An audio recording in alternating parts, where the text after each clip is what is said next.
అదే RTV app వార్తల్ని క్షణాల్లో చదివే అవకాశం ఉంటుంది. ఒక న్యూస్ పేపర్, ఒక టెలివిజన్ ఛానల్ మీ చేతుల్లో ఎప్పుడూ ఉంటాయి. ధవళేశ్వరం పోలవరం ఇరిగేషన్ ప్రాజెక్ట్ సంబంధించినటువంటి ఫైల్ దగ్ధం అనేది కూడా రాష్ట్ర వ్యాప్తంగా కూడా సంచలనంగా మారింది. దీనిపై మొత్తం ఇప్పుడు అధికారులు అయితే సీరియస్గా తీసుకుని దీనిపై విచారణ అయితే వేగవంతం చేస్తున్నారు. పక్కన ఆ మంత్రులు కావచ్చు అందరూ కూడా పర్యటించి ఇక్కడ అన్ని కూడా ప్రాంతాలను కూడా పరిశీలించారు. ఏదైతే ఫైల్ దగ్ధమైన దానిపై కుట్రకోణం కూడా దాగి ఉందని పలు విధాలుగా విమర్శలు అయితే చేస్తున్నటువంటి పరిస్థితి ఉంది. ప్రస్తుతం దీనిపై మాట్లాడేందుకు మనకి ముప్పల సుబ్బారావు ఉన్నారు, అడ్వకేట్. మాట్లాడే ప్రయత్నం చేద్దాం. సార్ చెప్పండి, దీన్ని ఏ విధంగా చూడాలి? ఫైల్ దగ్ధం వరుసగా ఘటనలు అయితే మన ఏపీలో చోటు చేసుకుంటున్నాయి. ఇవన్నీ కూడా ఒరిజినల్ కాదు, డూప్లికేట్ ఫైళ్ళు పనిచేయని కాగితాలకు తగలబెట్టారంటున్నారు. ఎలా చూడాలంటారు ఈ ధవళేశ్వరంలో జరిగిన ఘటన? ఇక్కడ ఒకటండి, ఈ రాష్ట్రంలో గత ప్రభుత్వ హయాంలో భూములు అక్రమంగా పొందినటువంటి సంఘటనల మీదే పెద్ద ఎత్తున పెద్దిరెడ్డి రామచంద్రారెడ్డి లాంటి వాళ్ళ మీద ఆరోపణలు వచ్చినప్పుడు మదనపల్లిలో రెవెన్యూ రికార్డులు తగలబడిపోయినాయి.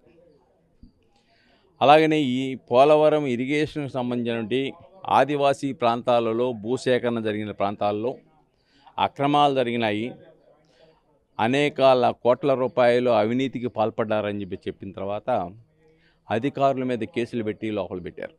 కేసులు పెండింగ్లో ఉన్నాయి. ఈ రోజున ఇక్కడ దానికి సంబంధించిన ఫైల్స్ తగలబడినాయి. అంటే గత ప్రభుత్వ హయాంలో జరిగినటువంటి అవినీతి కుంభకోణాలు ఏవైతే ఉన్నాయో వాటిని మటుమాయం చేయడానికి చేసిన కుట్రలో భాగమా అని ప్రజలు భావిస్తూ ఉన్నారు. రెండోది, వాళ్ళు ఏం చెప్తున్నారంటే మేము వేస్ట్ కాగితాలు ఏ కాగితాలు ఆఫీసులో తగలబెట్టినా ఉన్నతాధికారి యొక్క అనుమతి తీసుకోవాలి. ఉన్నతాధికారి ఏం చెప్తున్నారు? మా అనుమతులు లేవంటున్నారు.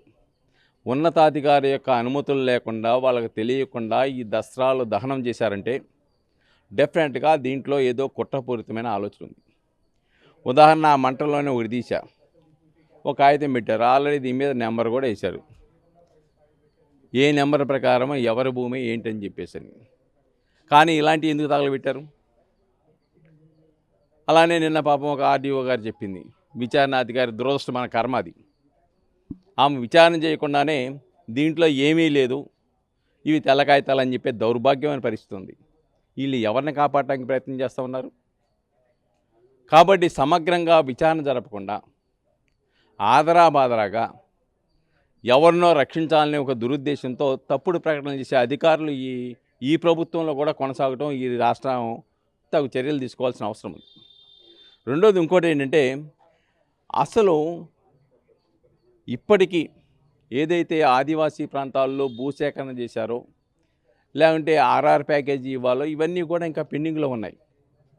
వాళ్ళు గగ్గోలు పెడతా ఉన్నారు. కొంతమంది శ్మశానాలు సైతం భూముల కింద చిత్రీకరించి కోట్లాది రూపాయలు గడించిన సంఘటనల మీద కేసులు ఉన్నాయి. ఇవన్నీ వెలుగు చూడకుండా ఈ రోజున దురదృష్టవశాత్తు ఇటువంటి సంఘటనలు జరుగుతున్నాయి. దీన్ని సమగ్రంగా విచారణ జరపాలి. దోషులు ఎవరైనప్పుడు కూడాను వాళ్ళని క్రిమినల్ ప్రాసిక్యూషన్ చేయాలి. దీని కారకులు నిబంధనలకు విరుద్ధంగా, సర్వీస్ కాండక్ట్ రూల్స్కి విరుద్ధంగా, శాఖాపరమైన నియమ నిబంధనలకు విరుద్ధంగా ఎవరైతే ఈ యొక్క కార్యక్రమానికి పాల్పడ్డారో వాళ్ళ మీద తక్షణ చర్యలు తీసుకొని ఇటువంటి పునరావృతం కాకుండా ఈ యొక్క పోలవరం లెఫ్ట్ కెనాల్కి సంబంధించిన అవినీతి అక్రమాలు ఏవైతే ఉన్నాయో వాటన్నిటి మీద కూడా సమగ్ర విచారణ జరపాలి. అధికారులను ప్రాసిక్యూట్ చేయాలి. అంతేకాదు, ఆదాయానికి మించి అక్రమ ఆస్తులు సంపాదించుకున్న అధికారులను ఆస్తులను స్వాధీనం చేసుకోవాలి. వాళ్ళ మీద ఏసీబీ రైళ్లు చేయవలసిన అవసరం అయితే ఈ ప్రభుత్వం మీద ఉన్నది. అంటే ఇప్పుడు అధికారులు లేని సమయంలో అండ్ అందరూ కూడా సెలవులో ఉన్నారు, సెలవు లేని సమయంలో ఈ ఘటన జరిగిందని చెప్పేసి అంటున్నారు. అంటే కొత్తగా బీరువా ఒకటి ఏర్పాటు చేసి అందులో కాగితాలు మార్చే సమయంలో ఏదైతే వేస్ట్ పేపర్లు తీయడం జరిగిందో అని చెప్పేసి మీరు చెప్పినట్టుగా అధికారులు చెప్పడం జరుగుతుంది. ఇప్పుడు ఒకటండి, అది చెత్త కాగితమా పనికిరాని కాగితమా వేరే విషయం. ఈ ఆఫీసులో ఏ కార్యం తగలబెట్టినా ఉన్నతాధికారుల యొక్క అనుమతి తీసుకోవాలి. అనుమతి లేకుండా తగలబెడితే దీని వెనక ఎవరు ప్రోద్బలం ఉంది, ఎవరు ప్రోత్సాహం ఉంది, ఎవరు యొక్క కుట్రతో ఈ సంఘటన జరిగిందో చెప్పవలసిన అవసరం ఉంది. కాబట్టి డెఫినెట్గా దీంట్లో సమగ్ర విచారణ జరపాలి. సమగ్ర విచారణ జరపకుండా దీనికి బాధ్యుల మీద చర్యలు తీసుకోకుండా చర్య తీసుకోవాలి. ఎంతటి వారైనా కానీ ముందు క్రిమినల్ కేసులు పెట్టి ప్రాసిక్యూట్ చేయాల్సిన అవసరం కుట్రకోణం ఉందంటారు. పూర్తి స్థాయిలో అధికారులు, పెద్ద అధికారులు చెప్పేటువంటి వ్యవహార శైలి, ఉన్నతాధికారులు తెలియకుండా దహనం చేయడం, దీంట్లో కుట్రకోణం కనబడుతుంది కదా. కాబట్టి సమగ్ర దర్యాప్తు ఎందుకంటే ఇప్పటికే లెఫ్ట్ కెనాల్ భూమి సేకరణ దాంట్లో ఆల్రెడీ చాలా కేసులు పడ్డాయి, అధికారులను అరెస్ట్ చేశారు, లోపల కూడా వేశారు. కాబట్టి అటువంటి కుట్ర కోణాన్ని కాపాడటానికి ఈ రోజు ప్రయత్నం చేస్తున్నారా అనేది ప్రధానమైన అంశంగా ఇప్పుడు దీంట్లో విచారణ జరగాలి, దాని ప్రకారం చర్యలు తీసుకోవాలి. అంటే ఆఫీసులు ప్రభుత్వ కార్యాలయంలో ఈ బయలు దగ్ధం అనేది వరుస సంఘటనలు చూస్తున్నాం మనం ప్రధానంగా. ఈ సంస్కృతి దేనికి నిదర్శనం అనుకోవచ్చు? అంటే ఇంకా ఆఫీసుల్లో ఇంకా జరిగే అవకాశం ఉంటాయంటారా? డెఫినెట్గా గత ప్రభుత్వ హయాంలో జరిగినటువంటి అవకతవకలు, అక్రమాలు, కుంభకోణాలు ఏవైతే ఉన్నాయో వాటన్నిటి మీద కూడా స్పష్టంగా ఈ రోజున విచారణ జరపాల్సిన అవసరం ఉంది. ఆల్రెడీ శ్వేతపత్రాలు కూడా రాష్ట్ర ప్రభుత్వం విడుదల చేసింది. అది మద్యమ, ఇసుక, వివిధ భూముల సేకరణ, అక్రమార్జన అన్నిటి మీద కూడా శ్వేతపత్రాలు 6 విడుదల చేసింది ఈ ప్రభుత్వం. దాంట్లో అవినీతి ఉందని చెప్తూ ఉంది. కాబట్టి వాటన్నింటిలో దానికి సంబంధించిన ఏవైతే ఉన్నాయో అవన్నీ కూడా ఆధారాలు మటుబయం చేయండి. ఎందుకంటే సిఐడి లాంటి ఆఫీసునే తాళాలు స్వాధీనం చేసుకోవాల్సిన పరిస్థితి. సిఐడి కార్యాలయంలో ఫైల్స్ మాయమైపోతాయి, ఆధారాలు మాయం చేసే పరిస్థితి అని చెప్పేసి ఫస్ట్ అదే కదా సిఐడి ఆఫీస్కి తాళం వేసింది ఈ రాష్ట్రంలో. కాబట్టి ప్రతి కార్యాలయంలో కూడా అలానే ఫైబర్ నెట్ ఇలాగ ప్రతి కార్యాలయంలో గత ప్రభుత్వ హయాంలో జరిగిన అక్రమాలు ఏవైతే ఉన్నాయో ఆ సాక్ష్యాలను కాపాడుకోవడం ఈ రోజున ప్రభుత్వానికి పెద్ద సమస్యగా ఉత్పన్నమైంది. కాబట్టి అవన్నీ కూడా భద్రపరచుకోవాలి. దాంట్లోనే అటు మదనపల్లి కానీ ఇప్పుడు ఇక్కడ పోలవరం సంబంధించి ఈ కార్యాలయంలో జరిగినటువంటి ఈ దహనానికి సంబంధించి అనేక అనుమానాలు మదనపల్లిలో స్పష్టంగా వెలుగు చూసినాయి.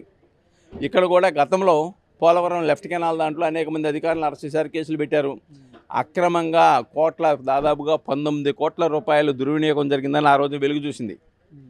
ఆ దుర్వినియోగానికి సంబంధించిన ఆధారాలని మటుమాయం చేసే కుట్రలో భాగమా అనేది ఈ రోజున ప్రజలు, బాధితులు, నిర్వాసితులు భావిస్తూ ఉన్నారు. మీరు ప్రధానంగా డిమాండ్ ఏం చేస్తున్నారు? డెఫినెట్గా దీని మీద నిష్పక్షపాతంగా ఉన్నతాధికారులు, ఆర్డీఓ స్థాయి కదా, ఎందుకంటే ఇక్కడ ఆఫీసర్ కూడా ఆర్డీఓ స్థాయి అధికారి అండి. కాబట్టి ఆర్డీఓలో విచారణ జరిగితే ఉపయోగం లేదు. డెఫినెట్గా ఐఏఎస్ అధికారులు, హోదా కలిగిన వాళ్ళు సమగ్ర నిష్పక్షపాతంగా విచారణ జరపాలి. దీంట్లో దోషుల పట్ల ఎటువంటి వివక్షత లేకుండా ప్రాసిక్యూట్ చేయాలి. ఈ యొక్క అక్రమాల అవినీతిలో కనుక వాళ్ళు కూడా భాగస్వాములు అయితే వాళ్ళ మీద చట్టపరమైన తీసుకోవాలి. ఆదాయానికి మించి ఆస్తులు ఉంటే ఆస్తులు స్వాధీనం చేసుకోవాలి. చూస్తున్నా ఇది పరిస్థితి. దీనిపై ఫైలు దగ్ధంపై పలు ఆరోపణలు అయితే వెల్లువెత్తుతున్నాయి. ప్రధానంగా దీనిపై ఎవరైతే అధికారులనో ప్రధాన ఐఏఎస్ స్థాయి అధికారులను విచారణ అయితే లోతైన దర్యాప్తు చేయాలి. బోలక అక్రమాలు బయటపడతాయా అని, గతంలో ప్రభుత్వం జరిగినటువంటి అక్రమాలు బయటకు పడతాయనే ఉద్దేశంతో ఇటువంటి ఫైలు దగ్ధం అనేది సంస్కృతికి అయితే తెరలేపారని ప్రధానంగా అధికారులపై పలు విమర్శలు అయితే చేస్తున్నటువంటి పరిస్థితి ఉంది. ఏదైతే ఇక్కడ ధవళేశ్వరం వద్ద ఉన్నటువంటి ఇరిగేషన్ ఈ యొక్క పోలవరం ప్రాజెక్టు సంబంధించిన ఈ యొక్క లెఫ్ట్ కెనాల్ సంబంధించిన కాగితాల దగ్ధం అయితే పెద్ద దుమారాన్ని మొత్తం లేపుతుందని మనం ప్రధానంగా చెప్పొచ్చు. ఏదైతే గతంలో ఈ యొక్క రైతులకు సంబంధించినటువంటి ప్యాకేజ్ విషయాలు కావచ్చు, అలాగే ఆర్ఎన్ఆర్ ప్యాకేజ్ ఎవరైతే పునరావాస సంబంధించినటువంటి అందరికి కూడా నష్టపరిహారం పూర్తి స్థాయిలో అలా అందవలసిన పరిస్థితి మరో పక్కన కనపడుతుంది. కానీ దీనిపై భారీగా గతంలో అవకతవకలు జరిగాయి. ఆ అవకతవకలని అన్నీ కూడా బయటికి వస్తాయనే ఉద్దేశంతో ఇటువంటి ఫైల్ దగ్ధం అనేది మొదలుపెట్టారని చెప్పేసి ప్రధానంగా దీనిపై లోతైన దర్యాప్తు చేసి ఎవరైతే అధికారులు ఉన్నాయో అధికారులపై సరైన విచారణ చేపట్టి వాళ్ళపై, అంతేకాకుండా వాళ్ళకు ఉన్నటువంటి ఆస్తులపై కూడా దాడులు చేయవలసిన పరిస్థితి ప్రధానంగా దీనిపై చేస్తే ఇంకా మరింత ఎన్నో దాడులు బయటపడతాయని చెప్పేసి, ఎన్నో అవకతవకలు బయటపడతాయని ఈ విధంగా పలు ఆరోపణలు అయితే చేస్తున్నటువంటి పరిస్థితి. ఏదేమైనా ఈ ఘటన మొత్తం రాష్ట్ర వ్యాప్తంగా సంచలనంగా మారింది. ఈ ఘటన ఏ విధమైన విధానానికి దారి తీస్తుందో మొత్తం అంతా కూడా వేచి చూడవలసిన పరిస్థితి ప్రధానంగా కనపడుతుందని చెప్పాలి. ఇది కూడా తాజా పరిస్థితి. కెమెరామెన్ స్వరూప్తో ప్రకాష్, RTV రాజమండ్రి. హైదరాబాద్ సుచిత్ర సర్కిల్ కి ఒక విశేషం. మీ లలిత జ్యువెలరీ సుచిత్ర సర్కిల్ కి వచ్చేసింది. ఆగస్ట్ 18న బ్రహ్మాండమైన ప్రారంభోత్సవం. Lalitha jewellery, A block, green park avenue, Suchitra road. మీ లలిత జ్యువెలరీలో ధరలు చెక్ చేయండి. డబ్బులు చాలా చాలా ఆదా చేస్తారు. డబ్బులు ఎవరికి ఊరికే రావు.